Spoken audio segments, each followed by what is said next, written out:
નામ દદુકિયાઈ સીતાબેન લાલુભાઈ છે. હું ધોરણ 6 માં ભણું છું.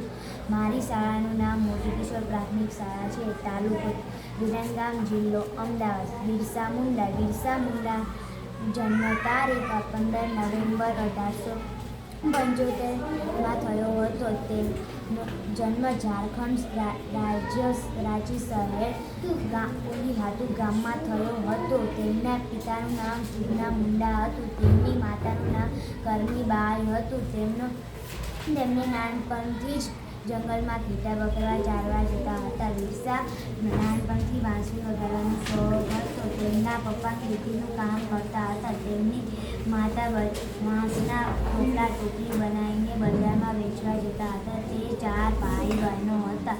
બિરસાને નાનપણથી જ ભણવામાં હોશિયાર હતા. તે ખૂબ જ ગરીબ હતા. તેમના જે ખેતરમાં પાક ઉગાડતા હતા તે અંગ્રેજો છીનવી લેતા હતા અને તેમને માતાને ભોજન પણ ખાવા માટે નહોતું રહેતું.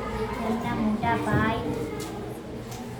મોટા ભાઈ કચરો વાળવાનું કામ કરતા હતા. બિરસાએ લોકોને સમજાવ્યા કે ધરતી આપણી માતા છે. તુલસી છોડની પૂજા કરવી જોઈએ, દારૂ મૂકી દો અને પશુપાલન કરો. અને બિરસાએ લોકોને સમજાવ્યા કે અંગ્રેજોને જમીન ના આપવાનું સમજાવ્યા. બિરસાને લોકો ભગવાન કરતા હતા. બિરસા જે 2 વર્ષ જેલમાં પૂરી રાખ્યા તે માટે તેમને તાવ આવ્યો. જે ઈસવીસન 1900માં તેમનું